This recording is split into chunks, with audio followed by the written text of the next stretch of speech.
ಇವತ್ತು ನಮ್ಮ ಮುಂದೆ most affordable camera 4K action camera ಇದೆ. ಇದನ್ನು ನಾನು ಫ್ಲಿಪ್ಕಾರ್ಟ್ನಲ್ಲಿ ಕೇವಲ 1,500ಕ್ಕೆ ಪರ್ಚೇಸ್ ಮಾಡಿದ್ದೀನಿ. ಹಾಯ್, ನಾನು ರಾಜೇಶ್. ಇವತ್ತು ಈ ಕ್ಯಾಮ್ರಾನ ಅನ್ಬಾಕ್ಸಿಂಗ್ ಮಾಡ್ತೀನಿ. ಇದರಲ್ಲಿ ಫೀಚರ್ಸ್ ಏನಿದೆ, ಕ್ವಾಲಿಟಿ ಹೆಂಗಿದೆ, ಎಲ್ಲದನ್ನು ನಾನು ಎಕ್ಸ್ಪೀರಿಯನ್ಸ್ ಮಾಡಿಬಿಟ್ಟು ನಿಮಗೆ ತಿಳಿಸ್ಕೊಡ್ತೀನಿ. ಇದನ್ನು ತೊಗೊಳ್ಬೋದಾ ಹೇಗೆ ಅಂತೇಳಿ ತಿಳಿಸ್ಕೊಡ್ತೀನಿ. ಬಾಕ್ಸು ಈ ರೀತಿ ಇದೆ. ಇದನ್ನು ಓಪನ್ ಮಾಡೋಣ. ಓಪನ್ ಮಾಡಿದ್ರೆ ಈ ಟೈಪ್ ಸಿಗತ್ತೆ. ಇದರೊಳಗೆ ಕ್ಯಾಮ್ರಾ ಈ ರೀತಿ ಇದೆ. ಅದು ಬಿಟ್ಟರೆ ನಿಮಗೆ ನೋಡಲಿಕ್ಕೆ ಬೇಕಾದಷ್ಟು ಆಕ್ಸೆಸರೀಸ್ಗಳಿದೆ. ಈ ಥರ ಎಲ್ಲ ಇದೆ.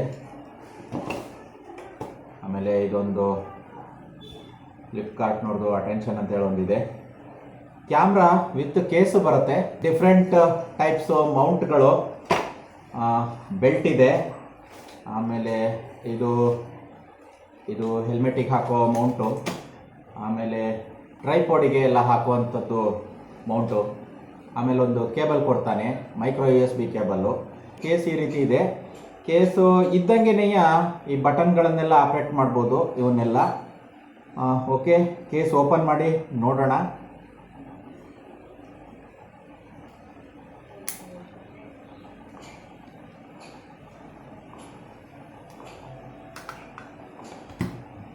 ಈ ರೀತಿ ಕ್ಯಾಮ್ರಾ ಸಿಗತ್ತೆ.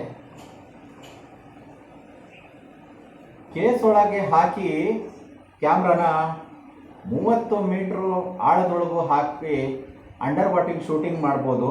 ನೀವೇನಾರ ಬೈ ಚಾನ್ಸ್ ಕೇಸ್ ಇಲ್ದೇ ಕ್ಯಾಮ್ರಾನ ಅಂಡರ್ ವಾಟರ್ ಹಾಕಿ ಶೂಟಿಂಗ್ ಮಾಡಕ್ಕೆ ಹೋದರೆ 100% ಈ ಕ್ಯಾಮ್ರಾ ಡ್ಯಾಮೇಜ್ ಆಗುತ್ತೆ. ಎಲ್ಲ ಓಪನ್ ಇದೆ ನೋಡಿ, ಪೋರ್ಟ್ಗಳೆಲ್ಲ ಓಪನ್ ಇದೆ. ಹಾಗಾಗಿ ಇನ್ನು ಈ ವಾಟರ್ ಪ್ರೂಫ್ ಕೇಸ್ ಬಗ್ಗೆ ಮಾತಾಡೋದಾದರೆ ಸಾಲಿಡ್ ಆಗಿದೆ. ಕ್ವಾಲಿಟಿ, ಬಿಲ್ಡ್ ಕ್ವಾಲಿಟಿ ಚೆನ್ನಾಗಿದೆ ಅಂತಲೇ ಹೇಳ್ಬೋದು. ಬಟ್ ಆದರೂ ಬಿದ್ದರೆ ಡ್ಯಾಮೇಜ್ ಆಗೋ ಚಾನ್ಸಸ್ ಇದೆ. ಕ್ಯಾಮ್ರಾ ಬಗ್ಗೆ ಹೇಳೋದಾದರೆ ಇಲ್ಲಿ ನೋಡಿ, ಈ ಬಟನ್ಗಳಿದ್ದಾವೆ. ಈ ಬಟನ್ನಲ್ಲೇ ಈ ಡಿಸ್ಪ್ಲೇನೆಲ್ಲ ಆಪ್ರೇಟ್ ಮಾಡಬೇಕಾಗತ್ತೆ. ಆಮೇಲೆ ಪೋರ್ಟ್ಗಳಿದ್ದಾವೆ. SD card port, micro USB port ಎಲ್ಲ ಇದೆ. ಡಿಸ್ಪ್ಲೇ ಈ ಥರ ಇದೆ, 2 ಇಂಚ್ ಡಿಸ್ಪ್ಲೇ. ಈ ಡಿಸ್ಪ್ಲೇ ಇದೆಯಲ್ಲ, ಇದು ಟಚ್ ಸ್ಕ್ರೀನ್ ಇಲ್ಲ. ಏನಿದ್ರು ಇದೇನು ಫಿಸಿಕಲ್ ಬಟನ್ ಇದೆಯಲ್ಲ, ಇದರಲ್ಲೇ ಆಪ್ರೇಟ್ ಮಾಡ್ಕೊಳ್ಬೇಕು. ಮತ್ತು ಇದಕ್ಕೆ ಒಂದು ಸ್ಪೀಕರ್ ಬೇರೆ ಕೊಟ್ಟಿದ್ದಾನೆ.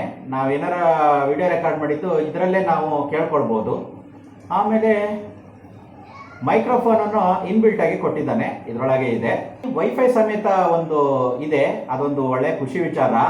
ಮತ್ತು ಒಂದು mobile application go plus cam pro ಅಂತೇಳಿ ಒಂದು ಆ್ಯಪ್ ಬರುತ್ತೆ ಮೊಬೈಲಲ್ಲಿ. ಅದರಲ್ಲಿ ಈ ಕ್ಯಾಮ್ರಾನ ನೀವು ಕಂಟ್ರೋಲ್ ಮಾಡ್ಬೋದು. ಅದರಲ್ಲೇ ಎಲ್ಲ ಆಪ್ಷನ್ಗಳನ್ನು, ಈ ಕ್ಯಾಮ್ರಾದ ಆಪ್ಷನ್ಗಳನ್ನೆಲ್ಲ ಯೂಸ್ ಮಾಡ್ಬೋದು.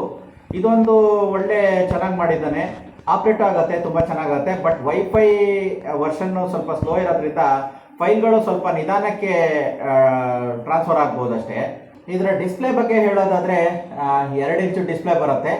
ಕ್ವಾಲಿಟಿ ಪರವಾಗಿಲ್ಲ ಅಂತಲೇ ಹೇಳ್ಬೋದು. ಮತ್ತು ಸೆನ್ಸರ್ ಬಂದು 16 MP ಸೆನ್ಸರ್ ಬರುತ್ತೆ. ಇದರಲ್ಲಿ 4K 30 FPS ರೆಕಾರ್ಡ್ ಆಗುತ್ತೆ. ಮತ್ತು ಇದರಲ್ಲಿ ವೈಡ್ ಆ್ಯಂಗಲ್ ತುಂಬ ಜಾಸ್ತಿ ಇದೆ, ಹೆವಿ ಇದೆ. ಆಲ್ಮೋಸ್ಟು 170 ಡಿಗ್ರಿ ವೈಡ್ ಆ್ಯಂಗಲ್ ಆಗುತ್ತೆ ಅಂತೇಳಿ ತೋರಿಸ್ತಾ ಇದೆ. ಬಟ್ ಇದು ಅಷ್ಟೊಂದು ಬೇಡ ಆಗಿತ್ತು, ಬಟ್ ಅಷ್ಟಿದೆ. ಮತ್ತು ಇದನ್ನು ಚೇಂಜ್ ಸಮೇತ ಮಾಡ್ಲಿಕ್ಕೆ ಬರೋದಿಲ್ಲ. ವೈಡ್ ಆ್ಯಂಗಲನ್ನು ಯಾವ ಕಾರಣಕ್ಕೂ ಚೇಂಜ್ ಮಾಡಿಕೊಂಡು ಸೆಟ್ ಮಾಡಲಿಕ್ಕೂ ಬರೋದಿಲ್ಲ. ಫೋಟೋ ಮೋಡ್ಸ್ ಆಯ್ತಾ ಇದೆ. ಫೋಟೋ 16 MP ಫೋಟೋ ಮೋಡು, ಅದರಲ್ಲೂ ಮಾಡ್ಕೊಳ್ಬೋದು, ಫೋಟೋ ತೆಕ್ಕೊಳ್ಬೋದು. ಬಟ್ ಕ್ವಾಲಿಟಿ ಏನಷ್ಟು ಇಷ್ಟ ಆಗಲಿಲ್ಲ. ಏಕೆಂದರೆ ಕಂಪ್ರೆಸ್ಡ್ ಆಗಿ ಬರುತ್ತೆ ಫೋಟೋ ಎಲ್ಲ. ಕಂಪ್ರೆಸ್ಡ್ ಆಗಿ ಒಂಥರ ಅನಿಸುತ್ತೆ ಫೋಟೋಸು, ಆ ಥರ ಬರುತ್ತೆ. ಕಾರಲ್ಲಿ ಡ್ಯಾಶ್ ಕ್ಯಾಮ್ ಥರ ಯೂಸ್ ಮಾಡ್ಬೋದು. ಮತ್ತು ಸಿಸ್ಟಮಿಗೆ ಹಾಕ್ಕೊಂಡು ವೆಬ್ ಕ್ಯಾಮ್ ಥರ ಸಹಿತ ಯೂಸ್ ಮಾಡ್ಬೋದು. ಇಲ್ಲೆಲ್ಲ ಪೋರ್ಟ್ ಇದೆಯಲ್ಲ, ಇದು ಕನೆಕ್ಟ್ ಮಾಡಿಕೊಂಡು ಯೂಸ್ ಮಾಡ್ಬೋದು. ಈ ಕ್ಯಾಮ್ರಾಕ್ಕೆ up to 64 GB SD card ತನಕ ಯೂಸ್ ಮಾಡ್ಬೋದು. ಆಮೇಲೆ ಈ ಕೇಬಲ್ ಮುಖಾಂತರ ನೀವು ಬ್ಯಾಟ್ರಿನ ಚಾರ್ಜ್ ಮಾಡ್ಕೊಳ್ಬೋದು. ಮೈಕ್ರೋ USB ಕೇಬಲ್ ಇದೆ, ಇದರ ಮುಖಾಂತರ ಬ್ಯಾಟ್ರಿನ ಚಾರ್ಜ್ ಮಾಡ್ಕೊಳ್ಬೋದು. ಇದರಲ್ಲಿ ರಿಮೂವಬಲ್ ಬ್ಯಾಟ್ರಿ ಬರುತ್ತೆ. ಬ್ಯಾಟ್ರಿ 900 mAh ಬ್ಯಾಟ್ರಿ ಬರುತ್ತೆ. ಇದು ನನ್ನ ಪ್ರಕಾರ ಒಂದು 50 ನಿಮಿಷದಿಂದ 55 ನಿಮಿಷ, ಅಲ್ಲ ಹೆಚ್ಚು ಅಂದರೆ ಬ್ಯಾಕಪ್ಪು 1 ಅವರ್ ಬರ್ಬೋದು ಸ್ನೇಹಿತರೆ. ಬ್ಯಾಟ್ರಿ ಬ್ಯಾಕಪ್ಪು ಏನಷ್ಟೊಂದು ಬರಲ್ಲ. ಎಲ್ಲ ಕ್ಯಾಮ್ರಾದಲ್ಲೂ ಅಷ್ಟೇ ಬರೋದು, ಅಷ್ಟೊಂದು ಜಾಸ್ತಿ ಬ್ಯಾಟ್ರಿ ಬ್ಯಾಕಪ್ ಬರಲ್ಲ. ಇದರಲ್ಲೂ ಅಷ್ಟೇ ಅಮ್ಮಮ್ಮ ಅಂದರೆ ಒಂದು 50 ನಿಮಿಷ ಬರ್ಬೋದು. ಅಲ್ಲಿ ಬ್ಯಾಟ್ರಿ ಚಾರ್ಜಿಂಗ್ ಡಿವೈಸು ಯಾವುದು ಸಿಗಲ್ಲ ಇದಕ್ಕೆ, ಇದರೊಳಗೆ ಹಾಕ್ಬಿಟ್ಟು ಚಾರ್ಜ್ ಮಾಡಬೇಕು. ಅದು ಬಿಟ್ಟರೆ ಎಕ್ಸ್ಟ್ರಾ ಬ್ಯಾಟ್ರಿನೂ ಕೊಟ್ಟಿಲ್ಲ ಇವರು. ಎಕ್ಸ್ಟ್ರಾ ಬ್ಯಾಟ್ರಿ ಇದ್ದಿದ್ರೆ ಒಳ್ಳೇದಿತ್ತು ಒಂಚೂರು ಬ್ಯಾಕಪ್ಪಿಗೆ, ಬಟ್ ಇದರಲ್ಲಿ ಕೊಟ್ಟಿಲ್ಲ. ಗೋಪ್ರೋನಲ್ಲೆಲ್ಲ ಎಕ್ಸ್ಟ್ರಾ ಬ್ಯಾಟ್ರಿ ಮತ್ತು ಚಾರ್ಜಿಂಗ್ ಎಕ್ಸ್ಟ್ರಾ ಡಿವೈಸು ಎಲ್ಲ ಬರುತ್ತೆ. ಇದರಲ್ಲಿ ಆ ಥರ ಆಪ್ಷನ್ ಏನಿಲ್ಲ. ಏನಪ್ಪ ಅಂದರೆ ಈ ಪ್ರೈಸ್ ರೇಂಜಿಗೆ ಓಕೆ ಅಂತ ಹೇಳ್ಬೋದು. ಗೋಪ್ರೋ ಎಲ್ಲ ಬಜೆಟಲ್ಲಿ ಬರಲ್ಲ ಅನ್ನೋರು ಜಸ್ಟ್ ಬೇಸಿಕ್ ಅಂದರೆ ಬೇಸಿಕ್ಕು ಬಿಗಿನರ್ಸಿಗೋಸ್ಕರ ಈ ಕ್ಯಾಮ್ರಾ ಅನ್ನೋ ರೀತಿ ಇದೆ. ಇದನ್ನು ಒಂದು ಲೆವೆಲ್ಲಿಗೆ ಯೂಸ್ ಮಾಡ್ಬೋದು. ಗೋಪ್ರೋಗೆ ಬಜೆಟ್ ಇಲ್ಲ ಅನ್ನೋರು ಇದನ್ನು ಯೂಸ್ ಮಾಡ್ಕೊಳ್ಬೋದು ಸ್ನೇಹಿತರೆ. ಮತ್ತು ಕ್ವಾಲಿಟಿ ಬಗ್ಗೆ ಹೇಳೋದಾದರೆ ಇಂಪ್ರೆಸಿವ್ ಏನಲ್ಲ, ಓಕೆ, ನಾಟ್ ಬ್ಯಾಡ್ ಅಂತ ಹೇಳ್ಬೋದು. 4Kಗಿಂತ 2Kನಲ್ಲೇ ವಿಡಿಯೋ ಚೆನ್ನಾಗಿ ರೆಕಾರ್ಡ್ ಆಗುತ್ತೆ ಅನ್ನಿಸ್ತಾ ಇದೆ ನನಗೆ. ಆಮೇಲೆ ಸ್ಟೆಬಿಲೈಸೇಷನ್ ಬಗ್ಗೆ ಮಾತಾಡೋದಾದರೆ ಒಂದು ಲೆವೆಲಿಗೆ ಸ್ಟೆಬಿಲೈಸೇಷನ್ ಇದೆ. ನೋಡಿ, ವಿಡಿಯೋ ಬಂದು ನೀವೇ ಜಡ್ಜ್ ಮಾಡಿ, ನಿಮಗೆ ಗೊತ್ತಾಗತ್ತೆ. ನಿಮಗೆ ನನ್ನ ಸಜೆಷನ್ ಏನಪ್ಪ ಅಂದರೆ ಈ ಕ್ಯಾಮ್ರಾಕ್ಕಿಂತ ಹಳೇದು ಯಾವ್ದಾರ ಯೂಸ್ಡ್ ಗೋಪ್ರೋ ಕ್ಯಾಮ್ರಾ 6, 7 ಆದರೂ ಓಕೆ, ತೊಗೊಳ್ಬೋದು. ಯೂಸ್ಡ್ ಕ್ಯಾಮ್ರಾಗಳು ಚೆನ್ನಾಗಿ ಬರ್ತವೆ. ಅದು ಬಿಟ್ಟರೆ ಒಳ್ಳೊಳ್ಳೇದಂದರೆ 12 ಎಲ್ಲ ಇದೆ. ಬಟ್ 12 ಎಲ್ಲ ನಿಮಗೆ 45, 50, 55 ಸಾವಿರ ಆಗುತ್ತೆ ಅನ್ನೋದಾದರೆ ನೀವು ಯೂಸ್ಡ್ ಕ್ಯಾಮ್ರಾನ ತೊಗೊಳ್ಬೋದು. ಹೀರೋ ಗೋಪ್ರೋ 5, 6, 7 ಸ್ನೇಹಿತರೆ ಸ್ಟೆಬಿಲೈಸೇಷನ್ ಇದೆ ಮತ್ತು ಟಚ್ ಸ್ಕ್ರೀನ್ ಇದೆ. ಇದಕ್ಕಿಂತ ಅದೇ ಬೆಟರು ಅನಿಸುತ್ತೆ. ನೋಡಿ, ಬೈಕ್ ರೈಡ್ ಮಾಡ್ತಾ ಇರೋ ಕ್ಲಿಪ್ಪಿಂಗ್ಗಳು ಹಾಕಿದ್ದೇನೆ. ಇದು ಏನು ಒಳ್ಳೆ ಕ್ವಾಲಿಟಿ ಅಲ್ಲ, ಬಟ್ ಪ್ರೈಸ್ ರೇಂಜಿಗೆ ಓಕೆ.